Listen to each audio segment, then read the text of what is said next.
So let us start with our unit number 1, which is PN junction diode and its applications. To begin with, I will write the agenda for this unit. So we will be studying about formation of PN junction diode, then about its characteristics, its current equation, then static and dynamic resistors.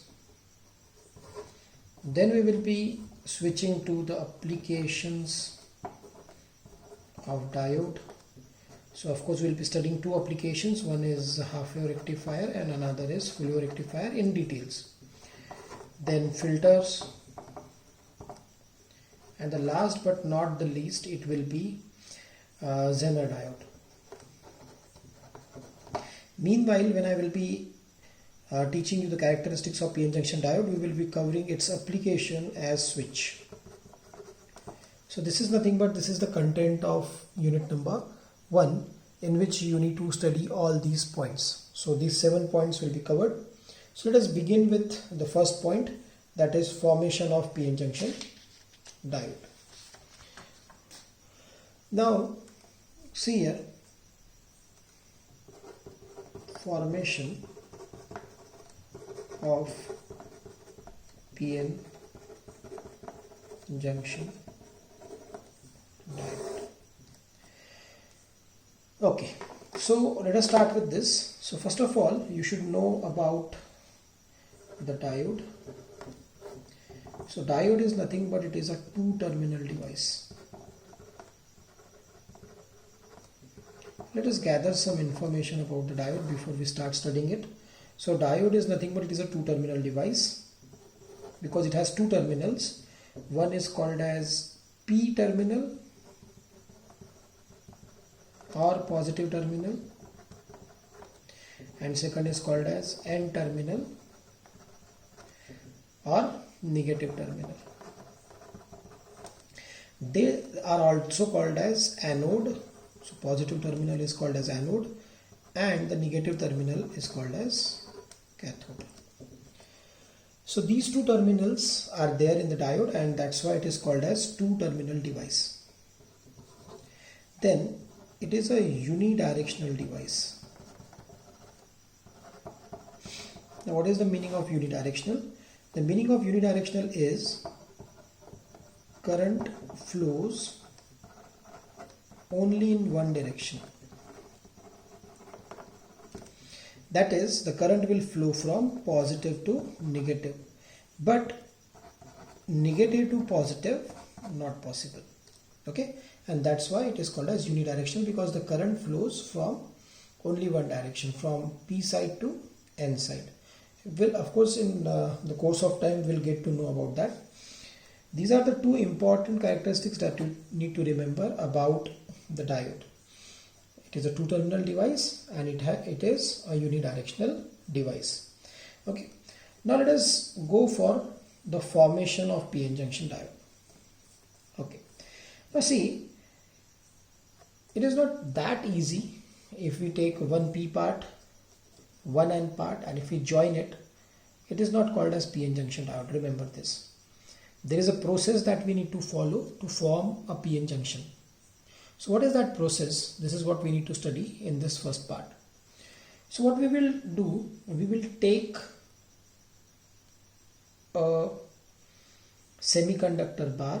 So before that, let us explain three terms. One is called as conductor, second is called as insulator, and third is called as semiconductor.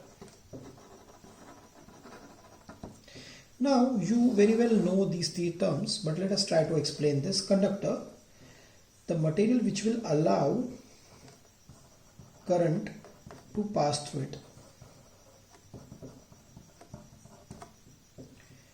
Then it is the material which will not allow current to pass through it. And semiconductor is nothing but it is the combination of conductor and insulator, means it will have the properties of both conductor plus insulator. Now I will give you one example. The gold that we wear, it is not 24 karat gold. You know why? Because the 24 karat gold is quite soft and it can be molded into any shape.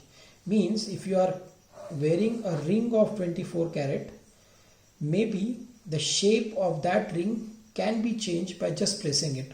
Okay, so remember this. So what we do, we add impurities to it.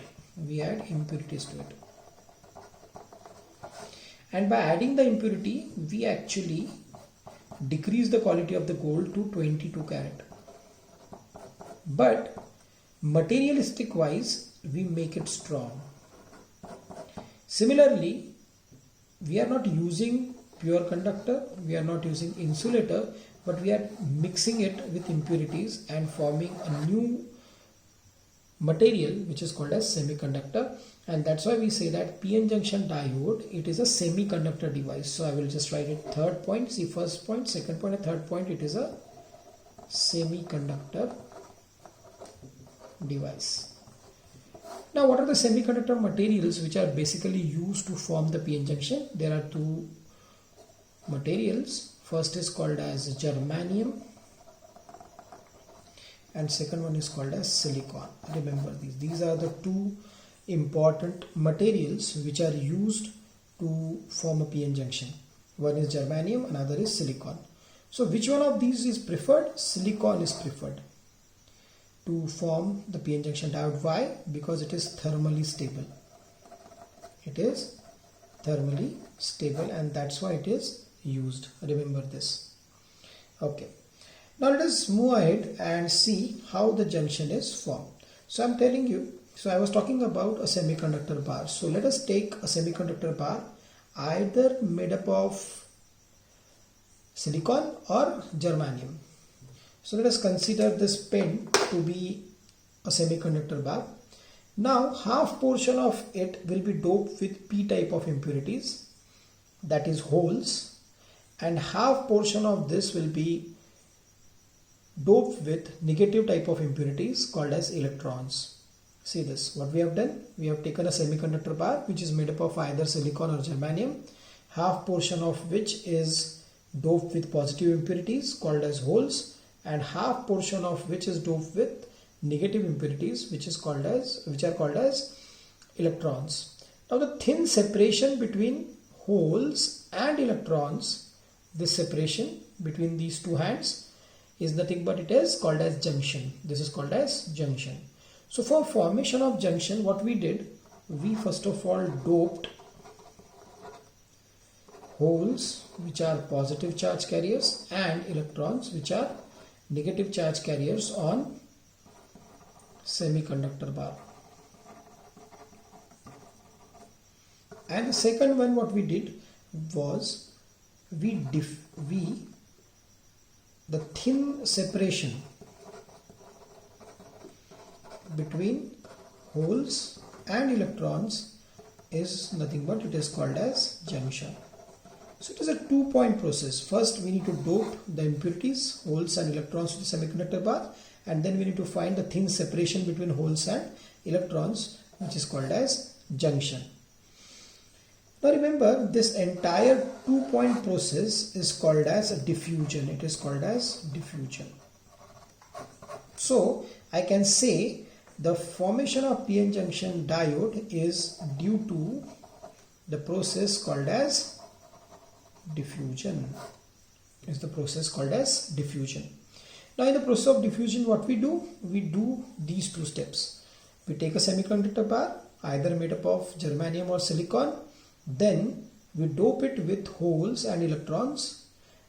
Holes are positive charge particles, electrons are negative charge particles, and then the thin separation between the holes and electrons is called as junction. Now the width of the junction, what do you think? What will be the width of the junction or the depletion layer?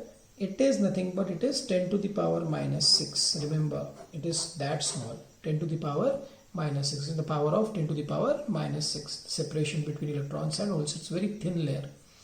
Okay, so the first question that can be asked in the examination is how p-n junction is formed. How p-n junction is formed. This is nothing but it is your first question that can be asked in the examination, that is how p-n junction is formed. Remember this. Okay, let us move ahead and see it in details. Okay, so how we will be writing this in the examination. So I'm just emphasizing now on this. Your point is p-n junction diode. Okay, so what I will be doing, I will be diagrammatically now showing this. So let us have a semiconductor bar.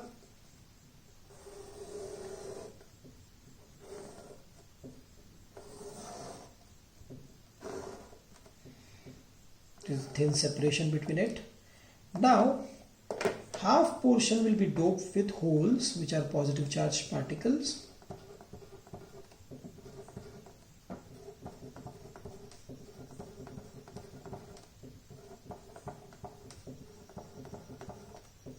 and some electrons which are minority charge carriers. So this is your p type of material, and here I will be doping it with n type of material, and n type of material I am considering to be electrons. So majority will be electrons here.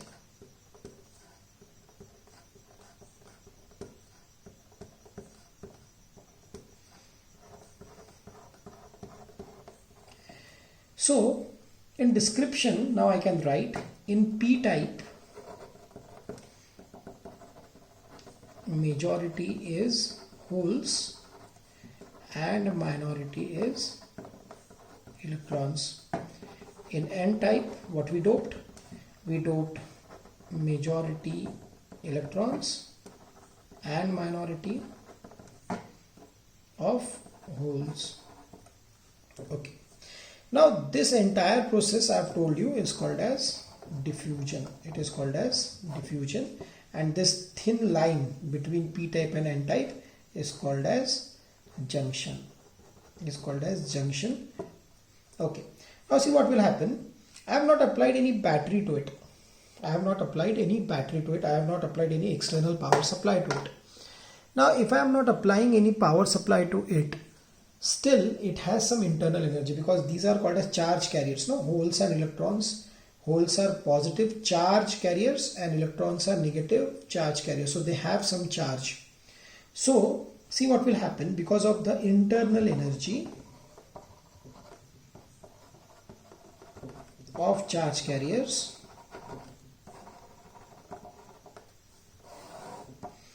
See, holes and electrons, internal energy. These holes will be attracted towards these electrons because they have opposite charge. This hole will be attracted towards electron. This hole will be attracted towards electrons. This hole will be attracted towards electron. And at the junction, there will be pairing of holes and electrons because of the internal energy. See, we haven't applied any external power supply. What we are doing, we are only applying the internal energy. Okay, we are using only the internal energy. So due to internal energy, these holes will be attracted towards electrons and electrons will be attracted towards holes, and at the junction, pairing of electrons and holes will be formed. Right. Now this pairing of holes and electrons will neutralize the area. This hole and electrons will combine and they will become neutral. This hole and electron will combine, they will become neutral. This hole and electron will combine and become neutral. This hole and electron will combine and they will become neutral. And therefore you will see that this entire area is now without any charge. because holes and electrons, they have combined and they have become neutral. So entire neutral region is formed in this between these two lines, this first and these two lines. Entire neutral area is formed, and that area where no charge is there is called as depletion layer. Remember. So if somebody asks you in the Viva what is the charge of depletion layer, remember depletion layer is not having any charge because it is consisting of holes and electrons which have combined together and they have formed a neutral area. So depletion layer is also called as no charge region and free space region. These are the three names for depletion layer. No charge region, why? Because there is no charge in that particular region. And free space region, why? Because now the space is free. No electrons and holes are there in this particular space, and that's why it is called as free space region. Now remember this, the depletion layer is formed, but for depletion layer we have not applied any power supply. How it is formed? We use the internal energy of electrons and holes, because holes were positively charged carriers and electrons were negative charge carriers, so they carry some charge, they have some internal energy. So that internal energy is now utilized. These holes get attracted towards electrons, these electrons get attracted toward holes, and in this particular region near the junction there will be neutralization of hole electron pair. So that I have shaded it in the black color. So hole combines with electrons, become neutral, electron combined with hole become neutral, and this neutralization will give rise to the area which is free of charge, and that is called as depletion region. That is called as depletion region, where no charge is there and it is free space region. So there are three names for depletion layer. One is called as depletion layer, another is called as no charge region, another is called, and the last one is called as free space region. Now the depletion layer is formed without any charge particles or any external power supply. Okay. Now interesting fact is, because this particular region now it is not having any charge, and electrons and holes were having internal energy which is very less, now it is not possible for holes and electrons to cross this region called as depletion region or depletion layer and go to the n-type, and electrons will not be crossing this depletion region and going to the p-type because of the less energy that they have, because they have only internal energy. We have not applied any external power supply. So of course current will not flow in this particular position. In this position current cannot flow because the movement of holes and electrons has been stopped because of this depletion region. I can compare it with a valley. A valley is formed like this. Okay, so I will consider it like this. So let us have a valley like this. Now this valley is formed between P and N junction. Okay, here there are P type of particles and here there are N type of particles. Now if they want to cross and combine with each other, the electrons need to go and cross this valley and go to P region, and holes need to go and cross this valley and come to P region. Remember this. Okay, so they will need external energy because their internal energy is not enough to cross this valley. So what we need to do, we need to fill this valley first so that electrons and holes can cross the junction. So for filling that valley, first of all we need to know what is the width, what is the depth of this valley. Remember this, what is the depth of this valley. So for that, remember, see, we have studied one law of conservation of energy, which says energy is neither created nor destroyed. The holes were having some internal energy, the electrons were having some internal energy, they combined and became neutral. But then where is the energy? Gone.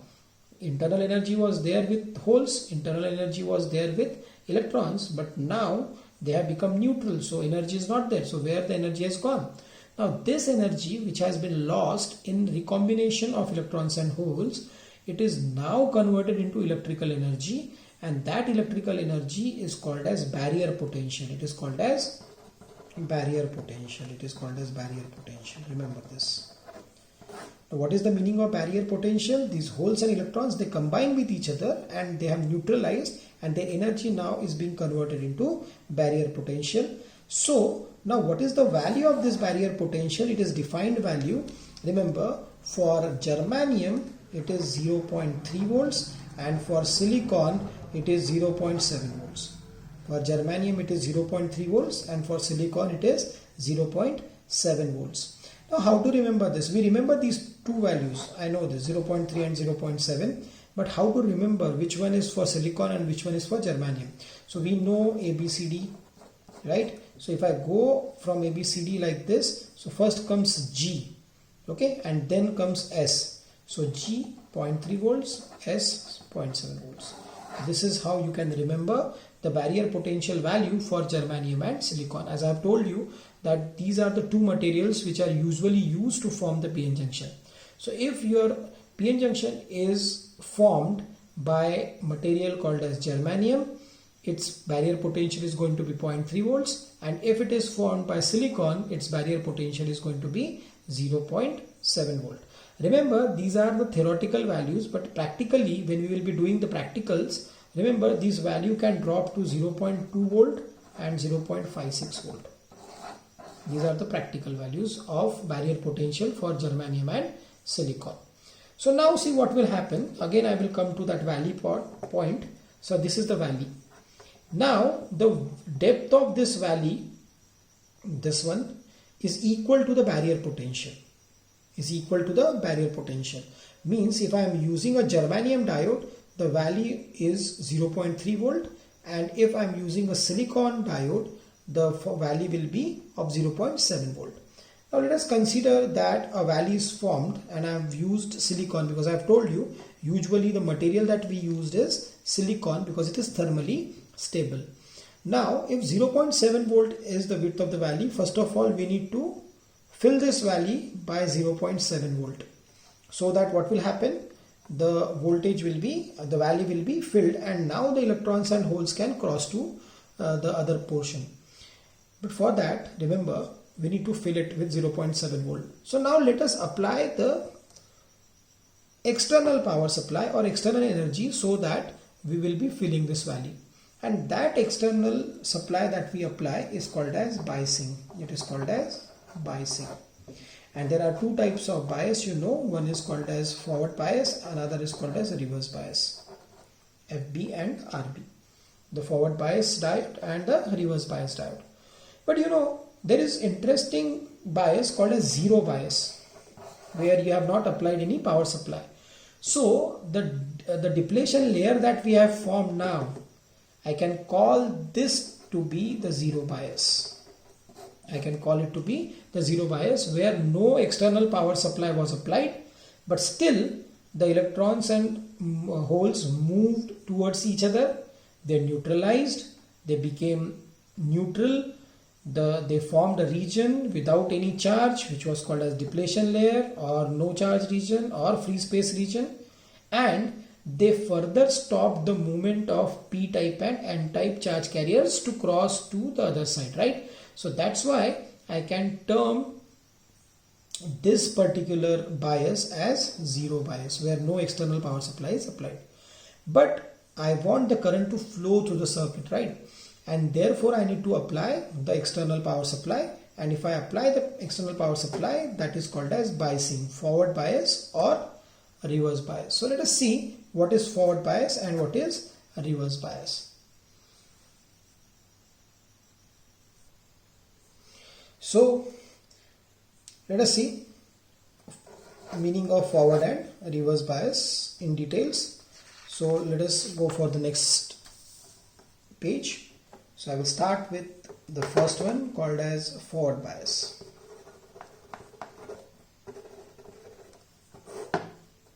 Okay. Now what is the meaning of forward bias? Remember this.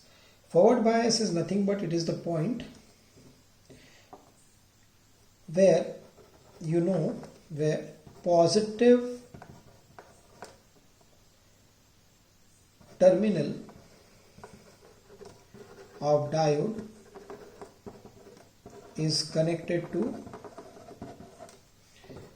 positive terminal of battery, the external battery that we have used. Okay, and negative terminal is connected to negative.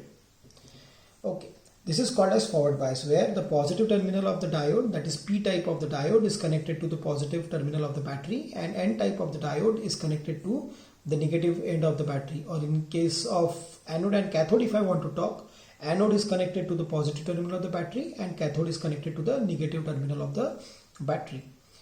But let us just modify this, and I am saying the connection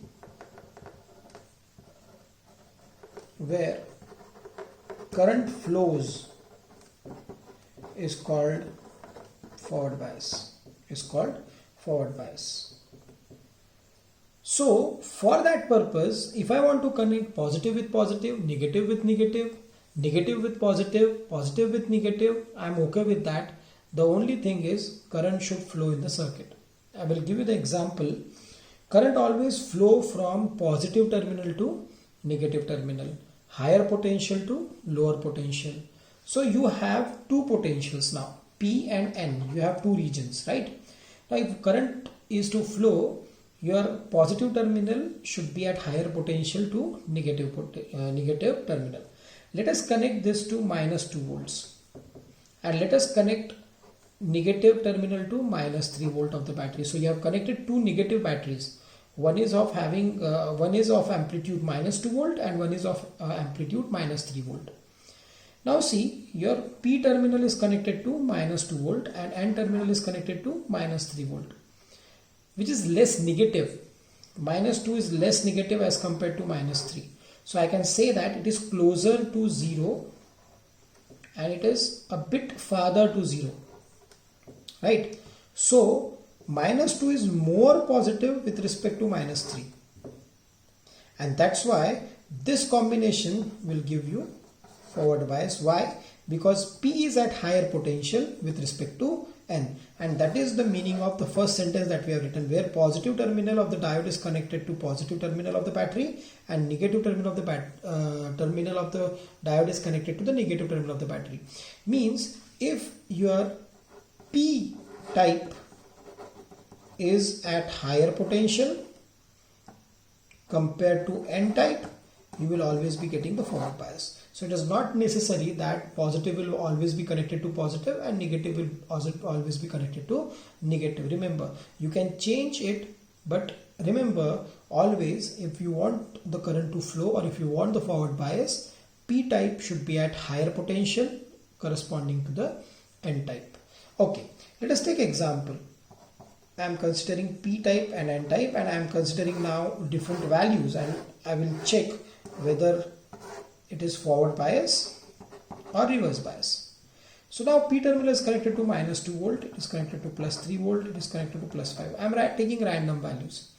And N terminal is connected to, let us say, minus 4 volt, plus 2 volt and minus 3 volt. See this, what will happen. My P terminal is connected to minus 2 volt, N terminal is connected to minus 4. Minus 2 is positive with respect to minus 4, right? So P will be at higher potential with respect to N. So this will be your forward bias. Now see what will happen. P is connected to plus 3 volt and negative is also connected to plus 2 volt. So both the values are positive. But which is more positive? 3 is more positive with respect to 2. So that means P is at higher potential with respect to N. Again, this will be a forward bias. See the third condition. Now P is at plus 5 volt and N is at minus 3 volt. So of course here P is at higher potential with respect to N, and therefore it will be again forward bias. So I hope this has cleared your doubt that it is not necessary that we will always be connecting P to P type and N to N type. If we are connecting P at higher potential with respect to N, it will be called as forward bias. Similarly, what will be reverse bias? The configuration or the connection where current will not flow will be called as reverse bias. Exactly opposite to that of the forward bias. So in that case, what will happen? your N will be at higher potential with respect to P. So I can reverse these values, means you are connecting minus 4 volts here and minus 2 volt here. So what will happen? Negative is at higher potential with respect to positive, and therefore it will be reverse bias. Similarly, plus 3 volt applied to N and plus 2 volt applied to P, it will make it a reverse bias. And similarly, minus 3 volt applied to P and plus 5 volt applied to N will make it reverse bias. So exactly opposite to that of the forward bias is called as reverse bias. So let us summarize or conclude with some firm point, and that firm point is the connection where current flows is called as forward bias, and the connection where current doesn't flow is called as reverse bias. But remember one thing here, or I can otherwise also define it as where if the P terminal is at the higher potential with respect to N terminal, it is called as forward bias, and if N terminal is at higher potential with respect to P terminal, it is called as reverse bias. So these are the two biasing techniques of the diode. One is called as forward bias, another is called as reverse bias. So hope you have understood the concept of forward and reverse bias. Now if you have understood this concept, then we will be studying about what will happen when we apply the forward bias to the diode, and what will happen if I apply the reverse bias to the diode. So that is what we need to study in details about forward bias and reverse bias. So let us move ahead and see what is the operation of forward bias PN junction diode. Okay, so let us start with this forward bias.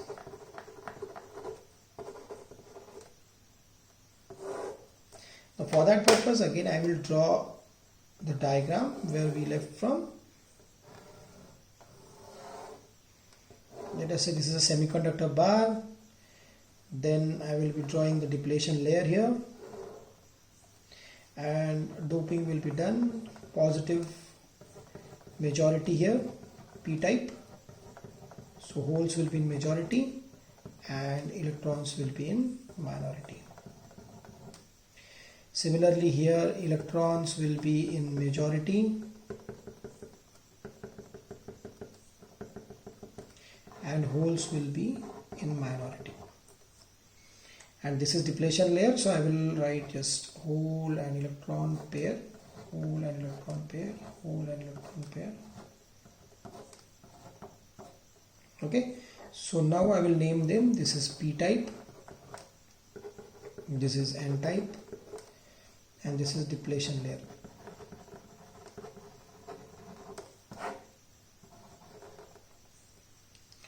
Okay, now what we need to do is we need to apply the external power supply. So let us apply the external power supply.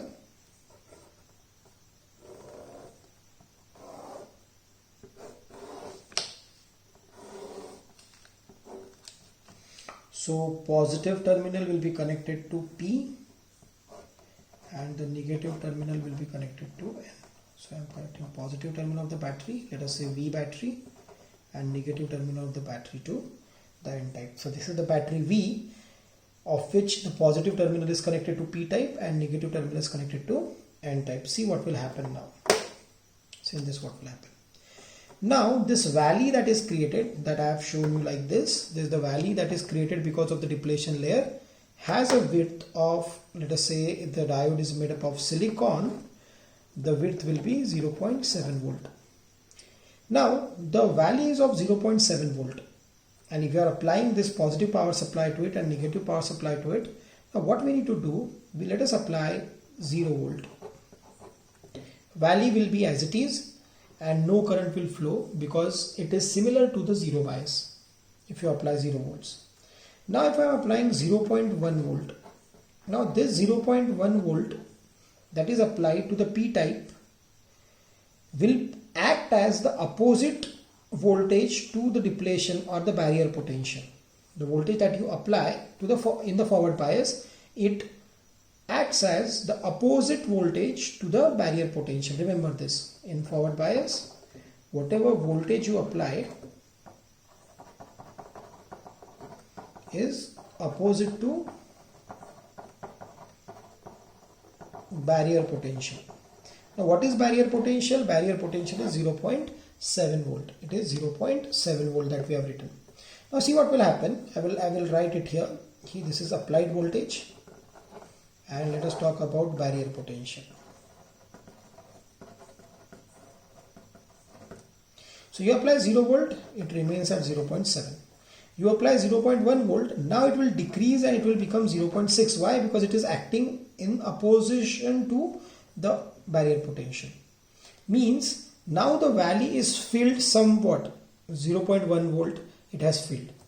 0.2 volt applied, then the valley remains, which is of 0.5 volt.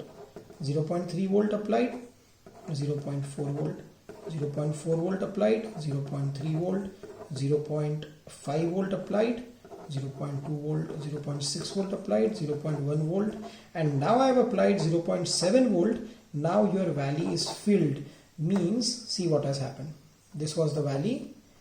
You filled it with 0.1, you filled it with 0.2, you filled it with 0.3, 0.4, 0.5, 0.6, and now you have filled it completely by the amount which is equal to the barrier potential. See, the applied voltage is 0.7, which is equal to the barrier potential, and that's why the valley or the barrier potential becomes 0. And now any other voltage that you apply above 0.7 volt, it will give energy to these holes to cross the junction and go to n-type, and electrons will cross the junction and go to p-type. See, remember this. Electrons will cross the junction and go to p-type, and holes will cross the junction and go to n-type, and the movement of electrons and holes will give rise to the current which is called as forward current. It will give rise to the current called as forward current.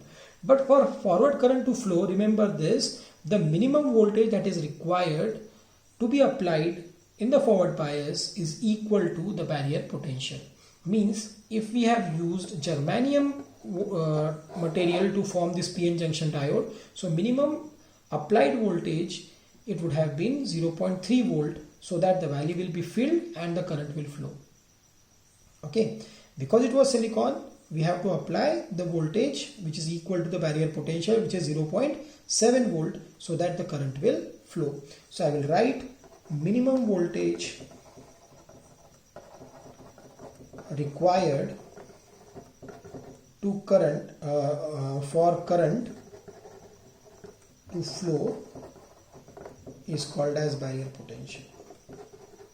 See, I will not say it is a valley voltage now, but I have defined barrier potential. So barrier potential is the minimum voltage that you need to apply in forward bias so that the forward current will flow.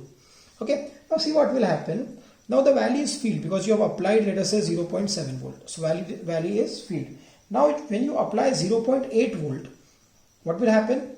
Now the hole will have energy. See, positive is connected here. So this positive energy will repel the hole because they are having similar charges. So similar charges, they will repel each other.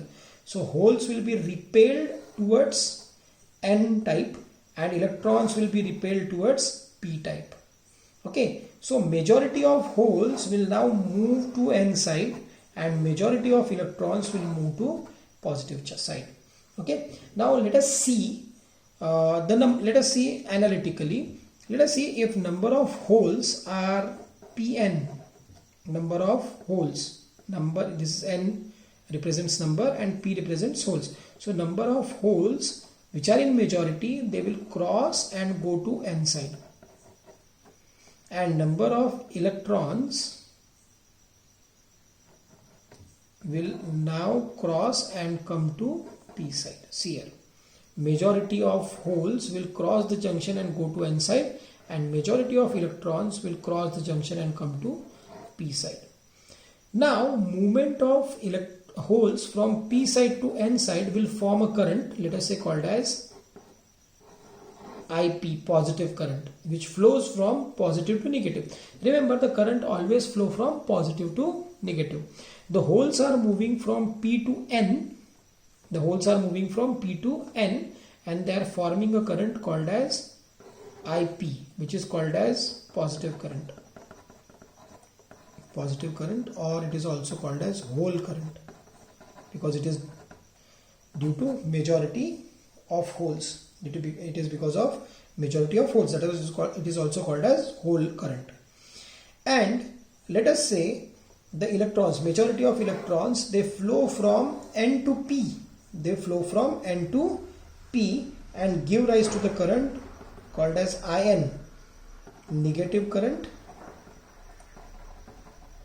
or electron current. Negative current or electron current. Now see what will happen. Majority of holes, they flow from P side to N side, and they have given rise to the current called as IP, and majority of electrons, they move from N to P and give rise to the current called as IN. Let us discuss about the direction of IP and IN. Holes flow from P to N, means positive to negative, so current will also flow from positive to negative, because current flows from higher potential to lower potential, so it will always flow from P to N. So the direction of IP is from P towards N. See, electrons move from N side to P side, but the current flows from P side to N side, so its direction is again from P to N. Remember this. So I will give you one thing to remember, that is, when holes flow, the direction will be same. Direction of current will be same. And when electrons flow, direction is opposite.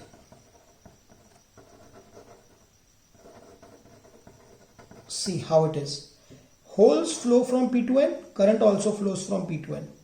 Electrons flow from N to P, but the current flows from P to N. Remember this. So holes when flow, the direction of the flow of holes and the direction of flow of current is same. But when the electrons flow, the direction of flow of electrons and the direction of flow of current, they are opposite to each other. Now see what happened here. Holes, they flow from P to N, give rise to the current called as IP, whose direction will be P to N, because hole direction and the current direction is same. But when the electrons, majority of electrons, they flow from N to P, the direction of current is opposite, that is from P to N again. And if you see, the direction of both the currents is same, and therefore I can say the total current ID which is flowing through the diode in forward bias is nothing but it is the summation of IP plus IN. Now what is IP? IP was the current because of majority of holes which flow from P type to N type. And what is the IN? IN is the current because of majority of electrons which flow from N side to P side. Okay, so IP is because of majority of holes, IN is because of majority of electrons. So one conclusion I can draw, and that is the current ID which flows in forward bias is due to majority charge carriers. Remember this. So many times they ask you the question, the total current flowing through PN junction diode in forward bias is due to majority charge carriers. Justify this statement. So how to justify this? We need to draw this diagram. We need to explain the procedure. We need to write the majority of electrons. First of all, we need to apply the barrier potential, whose value is equal to silicon for silicon 0.7 volt and for germanium 0.3 volt. Once that voltage is applied, the value will be filled, and then the flow of charge carriers will happen. The electrons the holes which are in majority, they will move to N type, and electrons which are in majority in N type, they will move to P type. The flow of majority charge carrier holes from P to N will constitute the current called as IP, which is positive current or hole current, the direction of which is P to N, and the flow of majority charge carriers from N to P will form a current called as IN. Because they are electrons, the direction will be opposite to the flow of electrons. The current will flow from P to N. So if you combine these two, you will find that the direction of the current is same. Therefore, when I find the total current flowing through the PN junction diode in forward bias, I add these two currents, IP because of majority of holes, IN because of majority of electrons, and therefore the total current will be IP plus IN. Now IP is because of majority of holes, IN is because of majority of electrons. So I can conclude that in PN junction diode, if I apply forward bias, the current ID is nothing but it is due to the majority charge carriers, because IP is because of majority of holes and IN is because of majority of electrons. I hope you have got the meaning of forward bias.